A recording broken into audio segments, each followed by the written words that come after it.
Hi, Jeremy here, Modern Vitality. In today's video, healing from EBV, overcoming the mind-body-spirit fallacy. I find this is a difficult conversation to have, but also very important because misunderstanding the common way people see mind, body, spirit, holistic healing, right? It's such a misunderstanding. And if you carry that misunderstanding, it's going to slow down and maybe even reverse your healing efforts. I'm serious. I've seen this happen a bunch. So I'm risking people having a backlash and being upset. But guess what? I'm going after something that's a sacred cow. But we're gonna explore it, and we're gonna find some counterintuitive ways to move through it so that you understand what you're doing. And when you hear people say mind, body, spirit, that you know the deeper meaning, and you can actually heal and get your life back. All right, let's get started.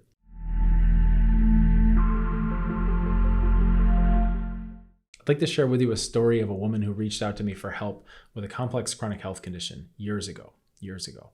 And she asked a lot of questions about the way I worked, the way I approached things, and she'd been through some of my content, but there were still some things that she wasn't clear on, which, by the way, I'm always making new videos and more stuff. So I've answered a lot of the questions. Most of the questions people have are well answered and well handled, especially on my channel here. Also within my members vault, we have our own chat group. I'm answering questions in there, and I've got a lot of videos that are very profound and comprehensive towards the questions people tend to have.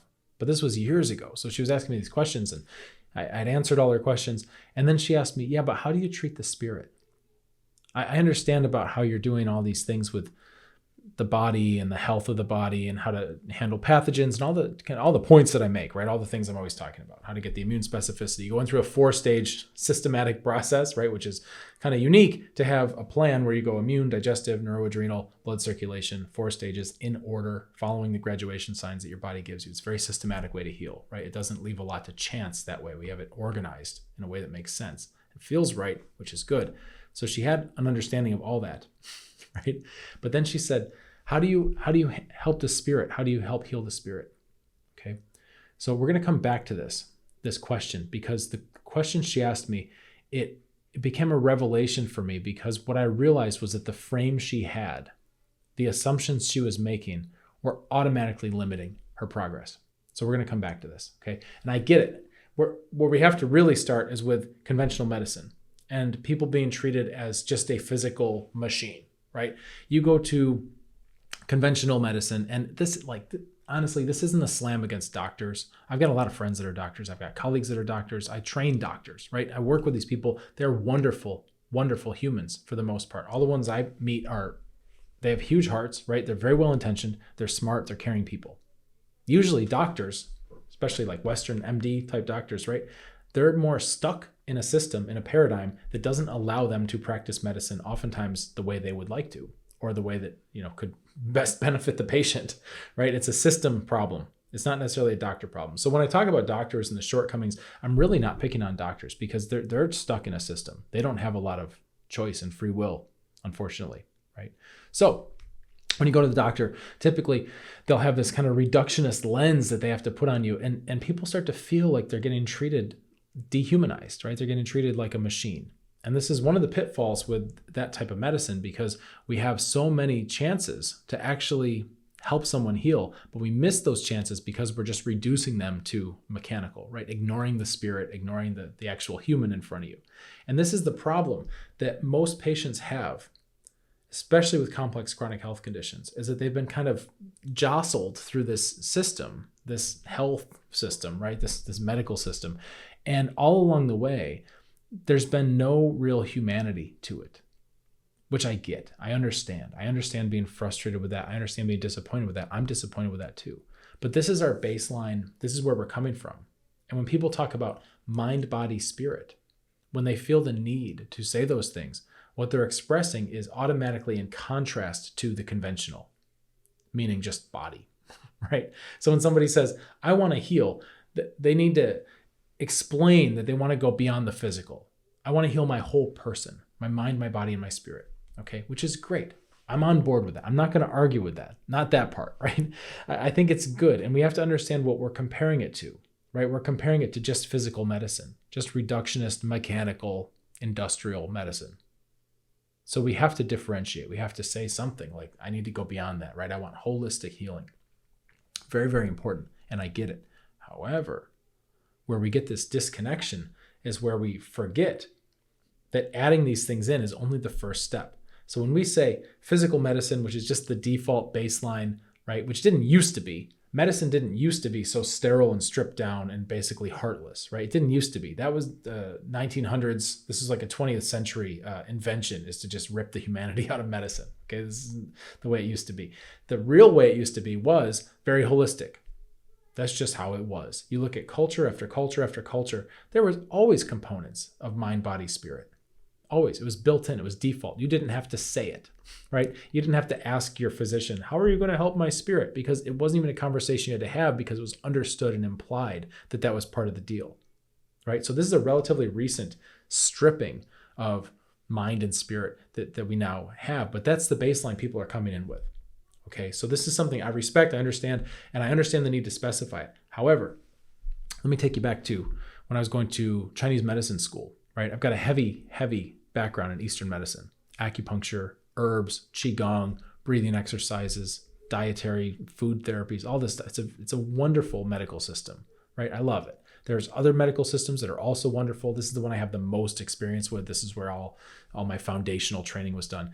And one of the things I noticed when I was in Chinese medicine school is that we had the pendulum swinging both ways, right? So from the Western medicine kind of conventional background, there's almost no recognition of the humanity, right? It's all physical. And then you would get the pendulum swing, and there were a lot of these people that were very, very idealistic that I encountered in school. And they're not just students, right? This is part of the field in general. And it's not just Eastern medicine. It's a lot of holistic medicine, including functional medicine, naturopaths. Like there's a lot of folks that land on this kind of far other side where it's very much about mind and spirit and kind of less concern about the actual physical body. Both of these extremes are missing the point, right? Seriously, we have to integrate all these things, right? The mind, body, and the spirit. We have to integrate these things, which means we have to integrate it, right? I know this sounds obvious, but we have to, in order to integrate it, we have to integrate it. So what I noticed were there are a lot of Eastern medicine folks that were very much interested in treating the spirit, right? Treating the spirit, helping people with their spiritual development, helping people with their kind of their mental landscape. And they would look down on the other people in Chinese medicine who were training for more what you'd consider orthopedic or more physical medicine. So when you think of acupuncture, for example, you might think of shoulder pain, right? Oh yeah, it's good for athletes, good for baseball pitchers, right? They have shoulder pain and we can do something about this. Yeah. And then there are other times you might think of acupuncture and you think, oh, it's good for relaxing and stress and things like that, where it's somebody needs to just lay down and just basically get their whole parasympathetic nervous system just like smoothed out, right? Which is it?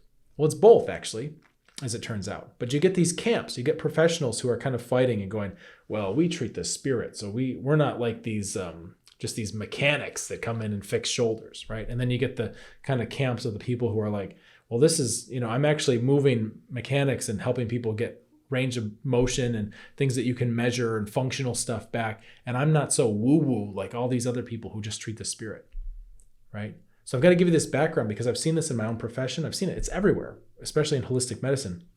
You'll get these camps.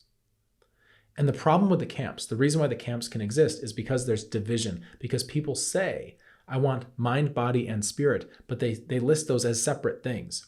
They think they're making a list of separate things, right? There's no division between the mind, body, and spirit. There is no division. That's the fallacy. Thinking we can divide it is the fallacy. That's where the mistake is. How do I know this? Well, because those orthopedic acupuncturists who treat shoulder pain, right? Yes, they get the pain to go down. Okay? Those people who treat the spirit, yes, they get people to feel calmer and more centered, right? But guess what? That's not the end of it.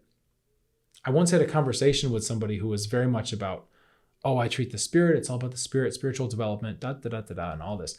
And I said, have you ever had a headache? Have you ever been in pain? Have you ever had an injury that prevents you from doing something you love doing? A physical problem, right? How did that affect your spirit? I mean, come on. You've got somebody, a baseball pitcher, to stick with this example, who loves baseball, loves pitching, and now can't do what they love. How's their spirit? Unaffected? No, they're sad. They're angry. They're pissed. They're worried. They're anxious. And that's normal. The physical and the emotional, spiritual, mental, all that, it's one continuum. They are connected. If you find somebody who has a serious injury that stops them from doing anything that they love doing, and they're not affected by that, they're either lying to you, lying to themselves, or they've got a bigger problem, that there's a disconnection there. These things are the same. The mind, body, and spirit are the same. This is so important to understand. When you look at something like a physical pain, a physical problem, our existence is not compartmentalized. So when this woman was asking me for help, okay, I understand the stages, I understand the process, but how do you treat the spirit? We have to correct that automatically, immediately for her. These are not different things. The spirit auto-corrects. If you have a headache and you're miserable because of the headache and the headache goes away, what happens to the misery? What happens to your spirit, right? Being miserable after that becomes a choice, doesn't it? And there's a whole other level of accountability that we have in terms of treating the spirit then, because if we can take away the physical pain and the physical prods that are causing spiritual ripples and spiritual pain, then shouldn't we start to feel happy again, right? And if we don't, what's going on there? Maybe there's some more things we have to explore. So we have leverage in both areas. This is one of my little issues I take with a lot of the power of positive thinking type of message. Because when people are sick, when you have a complex chronic inflammatory condition that's starting to take over your life and you don't feel good, right? A lot of times morale starts to go down. That's normal. That happens. That happens. And when other people come in and these influencers or whoever with their little chirpy voices and they say, oh, you got to just think positive. You got to think yourself. Yes, there's some truth to that, right? There is the power of positive thought. Of course. Of course. It's just you lose a lot of leverage. If you have a ton of inflammation, you've got pathogens right around your body and everything's inflamed and you're in pain and your brain fog is so bad you can barely focus from one thing to the next. How are you supposed to will yourself better through the power of positive thinking, right? You need to open up leverage with the physical first so that there's not so much pressure on the mind. And then we can expand into that and then we can think positively and then we can take it from there. But what happens, why I get kind of hung up on this and why I talk about this a lot is because I see patients going through this process where they're inflamed. They're just starting out, right? They're inflamed. They got problems everywhere. The symptoms are all over the place. The brain fog, fatigue, exhaustion, weird pains, trouble sleeping, stressed out, neurologically overwhelmed, digestive issues, libido is toast. All this stuff is just eating into every facet of life and creating vicious cycle, right? And then you get some chirpy influencer going, oh, you got to think positive. That's your problem. You got to think positive. Think yourself to help. And they think, well, there must be something wrong with me if I can't muster enough positivity to overcome all this, right? And then that creates more bad morale, more mojo leaking out. Because we think, oh, well, these people seem happy and healthy, and they said I've got to think positive. And I just, no matter what I do, no matter how much gratitude practice, no matter how much journaling, no matter how much manifesting and all this stuff, I just can't seem to move the needle on my health. Right. It's the wrong tool for the job. You got to start with a more physical process first. And then you open some of that up. You get a little healthier inside. And guess what? Now you got more bandwidth and energy for your brain. And now you can actually create positive thoughts that have some muscle behind them. And you can start to do that. And now you get the virtuous cycle going where the body's getting stronger and the mind's getting stronger, right? And this ideally is they're going to feed each other, right? But I can't stand the implicit shame that comes in. Oh, you got to use the power of positive thinking. You should be thinking positive. Who are you? You don't know, right? You don't know. And I've seen so many people that they're not negative people. They're not bringing it on themselves, right? It's just very hard to muster that positivity. It's very difficult when you really don't feel good. It's really hard. And then somebody telling you that's what you should do makes things worse. So when we look at mind, body, spirit, right? I want to heal my mind, my body, my spirit. You've framed that already in a way where they're disconnected things. And I get it that we're talking about in relationship to Western medicine, conventional medicine, that we need to expand beyond just the body, right? I get it. However, don't limit yourself with your language because your mind is very powerful. And the more you look at those as three separate things, the more you're going to see them as three separate things, when in reality, it's a continuum of experience. We have to understand this.